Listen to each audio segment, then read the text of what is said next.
무리 중에 한 사람이 이르되 선생님 내 형을 명하여 유산을 나와 나누게 하소서 하니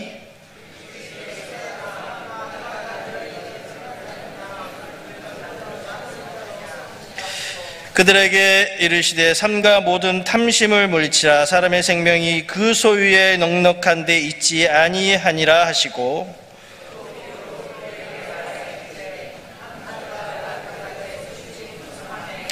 심중에 생각하여 이르되 내가 곡식을 쌓아둘 곳이 없으니 어찌할까 하고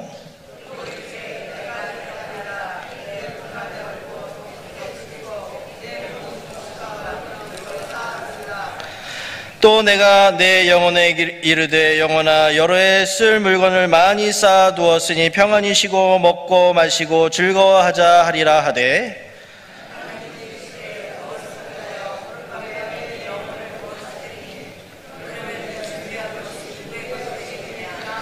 다 같이 읽습니다. 자기를 위하여 재물을 쌓아두고 하나님께 대하여 부하지 못한 자가 이와 같으니라.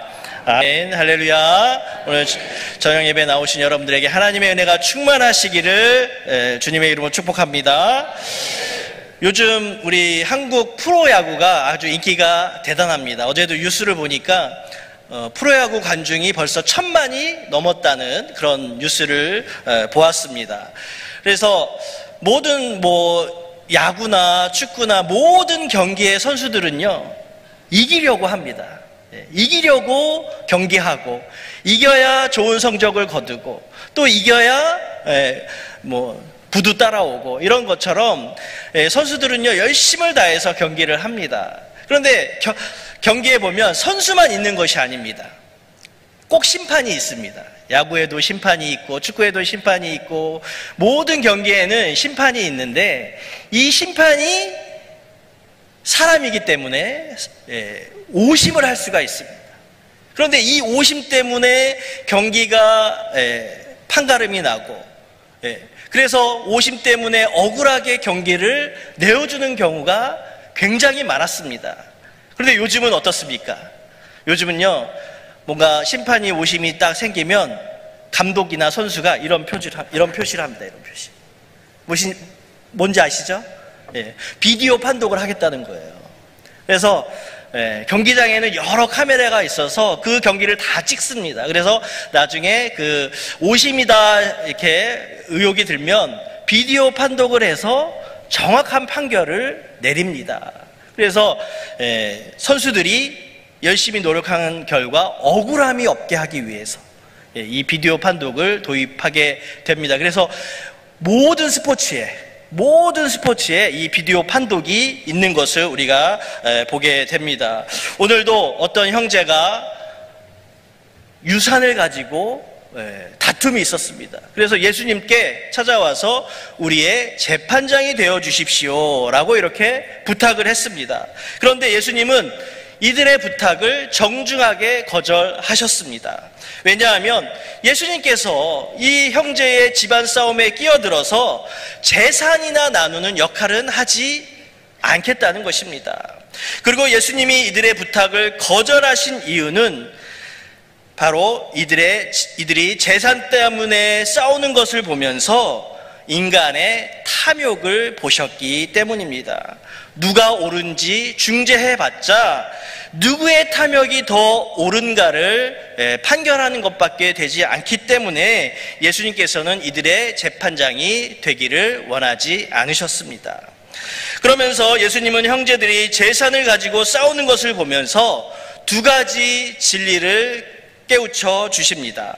우리 15절의 말씀 보겠습니다. 시작. 그들에게 이르시되 삼가 모든 탐심을 물리치라 사람의 생명이 그 소유에 넉넉한 데 있지 아니하니라 하시고. 아멘. 이 형제 간의 그 재산 싸움을 보면서 예수님은 그들의 탐욕을 보셨다는 것입니다. 탐욕 때문에 일어난 싸움이라는 것입니다. 그래서 예수님은 탐욕을 물리칠 것을 말씀하셨고요. 그 다음은 사람의 생명이 소유의 그런 많고 적음에 달려있지 않다라고 말씀을 하고 계십니다. 그래서 우리가 하나님을 믿는 사람으로서 우리가 경계해야 할 것이 바로 인간의 탐욕이라는 것이고, 또 우리가 세상을 살아감에 있어서 우리에게 꼭 필요한 것이 재물의 많고 적음에 있지 않다라는 것을 예수님은 말씀을 하고 계십니다. 그 다음 16절부터는 예수님께서 비유를 들어서 다투고 있는 형제들에게 말씀하십니다. 16절부터 나오는 비유는 탐욕이 얼마나 어리석은 것인지에 대해서 예수님은 말씀을 해주고 계십니다. 오늘 이 16절에 어리석은 부자의 비유를 보면서 나는 어리석은 사람이 되지 않겠다는 그런 결단을 하실 수 있기를 바랍니다. 자, 어리석은 부자는 무엇이 어리석었는지 한 세 가지로 요약을 할 수가 있겠습니다. 그래서 첫 번째는 하나님께 감사하지 않았다라는 것입니다. 이 부자는요, 밭에 아주 소출이 풍성했습니다. 그래서 너무 많은 그런 추수가 있어서 그 많은 곡식을 곡간에 저장할 수 없을 정도로 그렇게 많은 그런 소출이 있었습니다. 그래서 이 부자는요, 내가 이렇게 부자가 된 것이 내가 열심히 노력했고 내가 열심히 부지런히 일했기 때문에 부자가 되었다라고 그렇게 생각을 하고 있습니다. 맞습니다. 어쩌면 이 부자는요, 동네에서 아주 열심히 일하기로 소문난 그런 좋은 사람일 수도 있습니다. 그리고 능력이 있고 자질이 있는 그런 사람이었기 때문에 부자가 된 것 인정할 수 있습니다. 그리고 그렇게 노력하는 사람이었기 때문에 부자가 될 수 있었던 것은 충분히 우리가 인정할 수 있는 부분입니다. 그러나 이 사람이 부자가 되기까지 누가 비옥한 땅을 주셨고 누가 햇빛을 주셨고 누가 때에 따라 이른 비와 늦은 비를 주셨는지 이 부자는 그것을 알지 못하고 있다는 것입니다. 내가 부자가 된 것은 내 노력도 있지만 모든 것이 다 하나님의 은혜입니다 라고 그렇게 말하면서 하나님께 감사했으면 좋았을 텐데, 이 부자는 어리석게도 자기의 부요함이 전적으로 하나님으로부터 왔다라고 하는 것을 알지 못하고 하나님께 감사하지 못하고 있습니다. 오로지 자신의 능력과 자신의 노력으로만 부자가 된 것처럼 그렇게 믿고 있습니다. 하나님께 감사하지 않는 마음, 그것을 하나님께 감사하지 못하는 그런 마음을 가지고 있는 것이 이 부자의 첫 번째 어리석음이라는 것입니다. 그래서 나의 물질의 근원, 나의 건강의 근원, 이 모든 것이 다 하나님으로부터 온다라는 사실을 깨닫지 못하게 된다면 이 부자와 같이 어리석은 사람이 되는 것입니다. 그 다음 이 부자의 두 번째 어리석음은 철저하게 자기 중심적이라는 것입니다. 아주 이기적인 사람이라는 것입니다. 17절부터 우리가 19절까지 우리가 3절 정도 우리가 읽어보려고 하는데요, 1인칭 대명사 내가 혹은 내라는 단어가 몇 번 나오고 있는지 우리가 한번 세면서 우리 17절부터 19절의 말씀을 읽어보도록 하겠습니다. 시작. 심중에 생각하여 이르되 내가 곡식을 쌓아둘 곳이 없으니 어찌할까 하고, 또 이르되 내가 이렇게 하리라. 내 곡간을 헐고 더 크게 짓고 내 모든 곡식과 물건을 거기 쌓아두리라.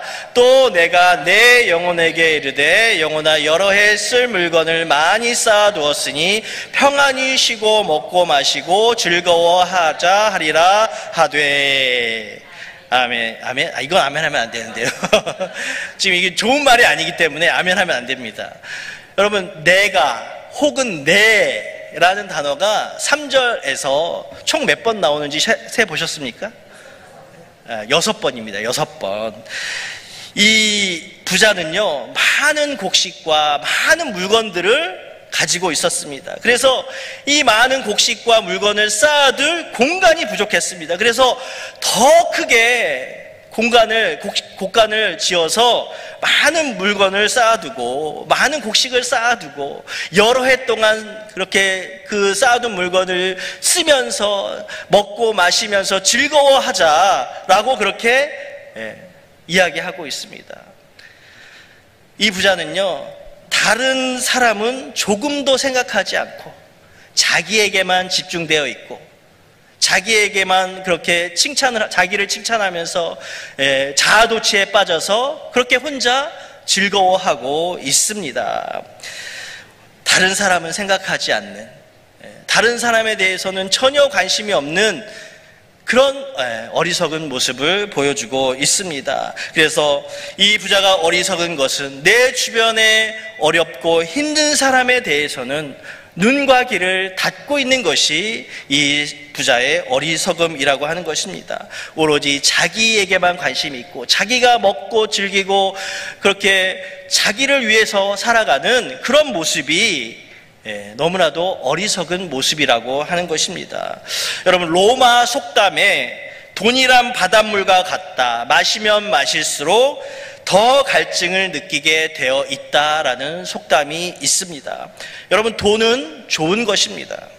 그러나 자기의 유익을 추구하면서 자기의 유익만을 위해서 그렇게 돈을 사용하면 그 돈은 바닷물처럼 짜게 느껴져서 그렇게 계속해서 갈증을 느낄 수밖에 없다라는 것입니다. 우리 하나님을 믿는 우리들은요, 내 주변에 있는 사람들을 살펴보면서 돌아보는 모습이 우리에게 있어야 합니다. 그래서 매년 연말이면 뉴스에서 참 훈훈한 소식들이 들려오는데, 특별히 전주 쪽에서 얼굴 없는 천사라는 그런 기부를 하는 분이 뉴스에 매년 소개되고 있는 것을 보게 됩니다. 그래서 항상 내가 어느 곳에 몇 천만 원을 두었으니 가지고 가서 어려운 사람을 위해 좀 사용해 주십시오. 그래서 매년 그렇게 몇 천만 원씩 큰 돈을 어려운 사람들을 위해서 기부하는 것을 우리가 볼 수가 있습니다. 내가 누군가를 향해서 이방인처럼 행동해서는 안 된다라는 것입니다. 이 부자는 자신밖에 몰랐기 때문에 어리석었다라는 것입니다. 자신만 바라보지 말고 내 주변에 있는 사람들도 돌아보면서 그렇게 도움을 줄 수 있기를 바랍니다. 그래야만이 우리는 어리석은 사람이 아니라 지혜롭고 현명한 사람으로 살아갈 수가 있습니다. 그리고 자기 중심적인 사람은요, 이 대인 관계에서도 마찰을 일으킬 수밖에 없습니다. 그래서 성도는 나뿐만 아니라 다른 사람들도 이렇게 돌아보면서 살아야 한다는 것을 여러분 꼭 기억할 수 있기를 바랍니다. 우리 예수님은 항상 어려운 자, 힘든 자, 병든 자, 가난한 자, 소외된 자를 항상 돌보시면서 그들에게 위로를 주시고 그들에게 친구가 되어주시는 것을 우리가 알 수가 있습니다. 그 다음 부자의 세 번째 어리석음입니다. 부자의 세 번째 어리석음은 천국에는 전혀 관심이 없었다는 것입니다. 우리 19절의 말씀 함께 보겠습니다. 19절의 말씀 시작. 또 내가 내 영혼에게 이르되 영혼아 여러 해 쓸 물건을 많이 쌓아두었으니 평안히 쉬고 먹고 마시고 즐거워하자 하리라 하되. 아멘. 그래서 아멘이 아니죠. 부자는 이 땅에서 누리는 즐거움에 대해서만 지금 이야기하고 있습니다. 마음껏 먹고 마시고 즐거워하자. 그렇게 부자는 이 땅에서의 즐거움에 대해서만 이야기하고 있습니다. 여러분, 이 땅에서 누리는 그런 즐거움이 전부인 것처럼 그렇게 생각하면서 하나님 나라에 대해서는 전혀 관심을 가지고 있지 않는 모습을 가지고 있습니다. 사람은 다 죽게 되는데 그 죽는 것에도 관심이 없고 죽은 후에 어떤 일이 일어나는지에 대해서도 이 부자는 전혀 관심을 가지고 있지 않습니다. 지금 현재 상황에 대해서 내가 많은 물건이 있고 많은 먹을 것이 있기 때문에 그저 먹고 마시고 즐거워하는 것밖에 지금 생각하지 않고 있다라는 것입니다. 오직 재물을 쌓아두고 호화롭게 즐기며 산다 할지라도 그것은 이 땅에서만 가능한 것입니다. 죽은 후에는 아무런 소용이 없다라는 것입니다. 그래서 예수님은 이 어리석은 부자에게 20절에 이와 같이 말씀하고 계십니다. 20절의 말씀입니다. 시작. 하나님은 이르시되 어리석은 자여 오늘 밤에 내 영혼을 도로 찾으리니 그러면 내 준비한 것이 누구의 것이 되겠느냐 하셨으니. 아멘. 그래서 이 어리석은 부자는요, 하나님의 나라, 천국에 대해서는 조금도 생각하지 않고 있으면서 사람은 언젠가는 죽게 되는데 그것을 알지 못하고 그렇게 어리석은 사람으로 살아가고 있는 것이 이 사람의 불행이라고 하는 것입니다. 오늘 밤에 내가 죽을 수도 있다라고 말씀을 하고 계십니다. 사람은요, 한치 앞을 내다볼 수 없는 존재입니다. 그렇기 때문에 내가 오늘 밤에 죽게 된다면 나의 재산은 누구의 것이 되겠느냐? 너의 재산은 누구의 것이 되겠느냐? 오늘 예수님은 말씀을 하고 계십니다. 많은 재산을 가지고 있으면서 그렇게 즐기던 인생이 하루아침에 안개와 같이 사라질 수 있는 인생이 될 수 있다라는 것입니다. 우리 공술의 공수거라는 말을 들어보셨을 것입니다. 빈손으로 왔으니 빈손으로 돌아간다는 뜻입니다. 그러나 이 말은요, 하나님을 믿는 우리들에게는 좀 어울리지 않는 말씀인 것 같습니다. 왜냐하면 우리는 이 땅에 올 때 하나님의 계획을 가지고 이 땅에 왔고, 그래서 우리가 이 땅에 올 때는 아무런 가지고 온 것이 없지만 하나님의 계획 안에서 살아가면서 결국에는 예수님을 나의 구주로 섬기며 또 예수님을 나의 주인으로 그렇게 모시며 사는 사람은 내가 이 땅의 삶을 마감하고 이제 하늘나라에 갈 때 우리 주님의 손을 잡고 천국으로 가게 되는 줄로 믿습니다. 그래서 우리는 빈손으로 가는 인생이 아니라 우리 주님 손잡고 천국으로 가는 인생인 줄로 믿습니다. 그래서 천국은요, 여러분 우리가 다 알다시피 돈으로 살 수도 없습니다. 명예로도 살 수가 없는 곳입니다. 천국은 오직 하나님을 믿는 믿음으로 갈 수 있는 곳입니다. 그래서 천국을 소유하신 여러분들이야말로, 저와 여러분들이야말로 가장 많은 것을 소유한 부자인 줄로 믿습니다. 이 예수님이 어리석은 부자를 비유로 말씀하시면서 21절에서 결론의 말씀을 내려주십니다. 우리 21절의 말씀 보겠습니다. 시작. 자기를 위하여 재물을 쌓아두고 하나님께 대하여 부요하지 못한 자가 이와 같으니라. 한 번 더 읽겠습니다. 시작. 자기를 위하여 재물을 쌓아두고 하나님께 대하여 부요하지 못한 자가 이와 같으니라. 아멘. 부자는요, 이 땅에서 살 때에 정말 부러울 것이 없을 정도로 그렇게 부유함을 누리며 살아왔습니다. 그러나 하나님을 향해서는 하나님을 알지 못하고 또 그렇게 하나님과 상관없이 살아갔기 때문에 하나님께 대하여는 아주 빈곤한 사람이었습니다. 예수님은 이런 사람을 향해서 어리석은 사람이다 라고 말씀해 주고 계십니다. 여러분은 어떤 사람입니까? 어리석습니까? 아니면 지혜롭고 현명한 사람입니까? 우리가 이 땅에 살면서 부자로 사는 것이 죄가 될 수는 없습니다. 예수님도, 하나님도 우리가 부자로 살면서 많은 사람에게 유익을 주면서 살아가기를 우리 하나님도 원하고 계십니다. 그러나 자신에게만 집착하고 다른 사람과 나누지 못한다면 그 사람은 어리석은 부자와 같은 사람입니다. 그리고 무엇보다 가장 어리석은 사람은, 세상에서 가장 어리석은 사람은 하나님을 모르는 사람입니다.